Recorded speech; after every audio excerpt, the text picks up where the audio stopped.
Hey everybody, it's John Pollock here alongside Jimmy Corderas, and we're chatting about the WWE's Elimination Chamber pay-per-view from Sunday night, featuring the end of the John Cena-Kane feud in the second ever ambulance match in WWE history. John Cena defeats Kane clean, and based on the follow-up on Raw Monday night, I think it's safe to say that this god-awful feud is over with, and now the focus is John Cena and The Rock heading into WrestleMania. Yeah, this is what we've been waiting for. We're waiting for and we saw a different John Cena actually on Raw Monday night too.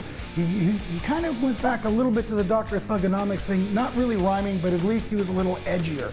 He adjusted his attitude. Yes, he did. Which was a welcome change, and hopefully the comedy is kept to zero going into this next WrestleMania. Mind you, Skank Juice I did like. Skank Juice, and there was also Skankopotamus. That maybe went a little too far. We move over to the Elimination Chamber matches from Sunday night. Let's first chat about the Raw Chamber match, which surprisingly opened up the pay-per-view.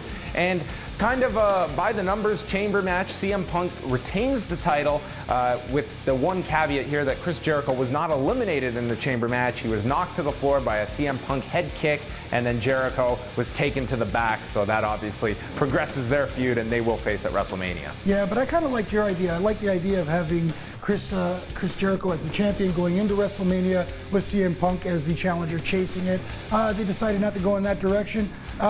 Very interesting dynamics in this match. A lot of crazy bumps on the graded steel. I just wish that Michael Cole would have been more of the play-by-play commentator Michael Cole as opposed to heel commentator Michael Cole, because he missed a lot of great opportunities to call the match here. Yeah, I thought Kingston and Dolph Ziggler, you could tell these guys really trying to impress in this match, taking some very big bumps here, and we saw afterwards Kofi Kingston needed 5 staples placed into his head, so a few guys walking wounded, not only after the pay-per-view, but also after Raw on Monday night.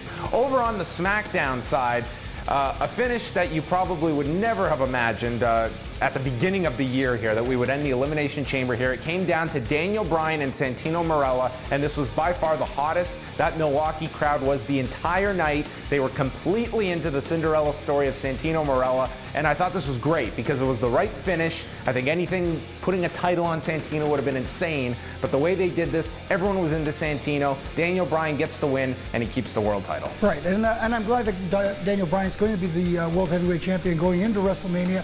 And you're right, Santino was booked perfectly in this, and not only the live crowd in Milwaukee, but I was watching it at a movie theater here in Toronto, and those people were just engulfed with not Daniel Bryan, but Santino Marella, buying every false finish. They were jumping out of their seats. It was incredible. The roll-up was the most over false finish in the WWE on Sunday night. The highlight of the pay-per-view for me. And quickly want to mention Beth Phoenix keeping the Divas title, defeating Tamina. I didn't think the crowd really gave these two any kind of a chance, unfortunately. Outside of that Santino spot, I mean, this crowd was kind of on their hands for a lot of the show, but I thought the women had a very good match. Yeah, it was a very good match, and I think it sets up perfectly for WrestleMania. Beth, we're assuming maybe a returning Karma will challenge Beth at WrestleMania. There are rumors out there that maybe Trish Stratus will be brought in, but I'm hoping it's more a Karma versus Beth Phoenix match. So now it's all systems go for WrestleMania coming up April the 1st, headlined by John Cena and The Rock, plus a Hell in a Cell match between Triple H and The Undertaker as the WWE heads to Miami, Florida.